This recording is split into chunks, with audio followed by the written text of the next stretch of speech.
Agora então vamos criar um gráfico de pizza usando a mesma tabela para referência, só que vamos colar ele numa nova planilha para ver as diferenças, né? E vou começar ele sem selecionar dados, tá?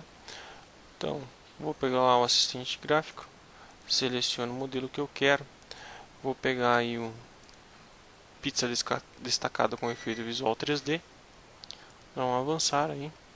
E agora eu vou selecionar meu intervalo de dados. Tá? Qual vai ser meu intervalo de dados? Aqui eu vou usar os totais, né?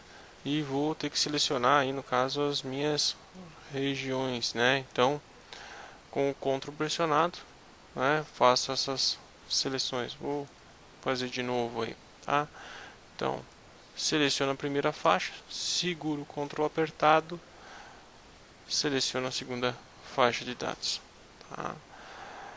Por que eu tenho que pegar o cabeçalho lá? Porque senão ele não vai saber no que ele está se referenciando, né? Não vai conseguir fazer a unidade. Ó, temos aí, né? Então, as regiões Nordeste. Aqui, ó, pessoal, interessante que a referência aqui de linhas e colunas me dá uma diferença bastante grande no meu gráfico, né? Então, se não montou o gráfico direito de vocês, deem uma olhada se essa opção aqui de séries em linhas ou colunas, né? Dá uma variada aí para ver se monta direitinho, tá? Vou dar um avançar.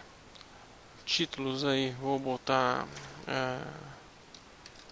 a mesma coisa de antes, vendas de camisetas por região, tá? Vou colocar a minha legenda abaixo. E aqui, pessoal, uma coisa bastante interessante quando a gente monta um gráfico, que olhando só para o gráfico, eu tenho que entender o que ele está querendo me dizer.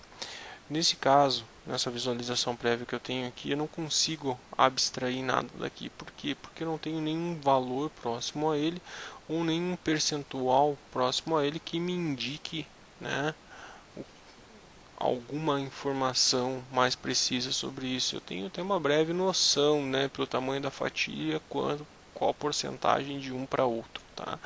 Ou qual o valor de um para outro em relação a 100%. A gente sempre usa, né, um gráfico de pizza quando a gente está igualando, né, alguma coisa a 100%, a gente tem uma resposta do todo, tá?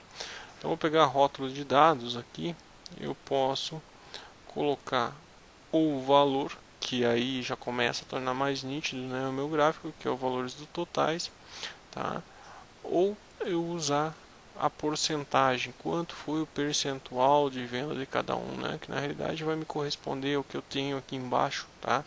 Mas notem que eu mesmo usando os totais, eu não, em momento algum eu coloquei a porcentagem, ele faz a porcentagem aí para vocês dos valores, tá? Então posso também deixar os dois, por exemplo, 32% e o valor que foi referente àqueles 32%, tá? Então, questão de opção aí, estou deixando somente a parte de porcentagem.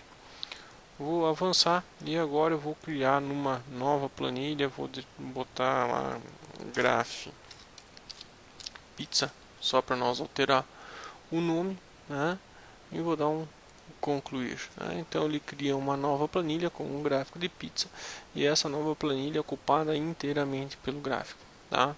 Uma questão importante para ser falado, né?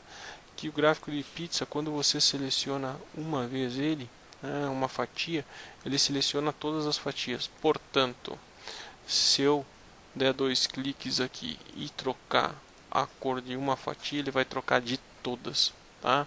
Então, para fazer a substituição da cor de uma fatia, depois de clicado uma vez, eu clico mais uma vez, eu vou ter marcada só aquela fatia, aí sim, né, eu vou alterar a cor da fatia.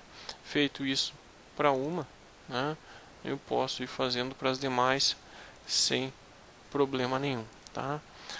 Quero agora voltar para poder selecionar todas, eu vou ter que clicar fora numa área do gráfico, depois selecionar novamente, tá? Então vou mudar aqui o tamanho do meu da minha fonte, dois cliques aqui, vou em fonte, né? Vou botar ela em negrito, tá? Já tem uma diferenciação aí.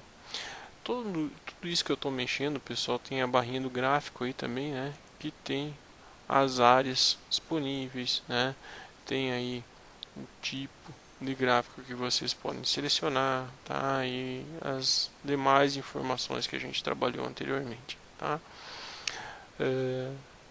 Bom, se eu pegar aqui exibições 3D, aqui eu tenho a função de girar, né, a minha fatia. Então, conforme eu giro, eu mudo as posições da fatia, o que é bastante importante quando eu tenho alguma fatia muito pequena que eu não consigo visualizar direito. Então, eu posso deixá-la mais para frente, tá? Ainda aqui em exibição 3D eu tenho a questão de elevação, né, inclinação da minha fatia, que eu enxergo ela mais de cima, deixo ela mais ou menos visíveis as fatias, né? Então, algumas opções que nós também tínhamos, mas são um pouco no gráfico anterior, mas agora aqui são um pouco diferentes. Na próxima videoaula veremos então como fazer um gráfico de metas do tipo personalizado.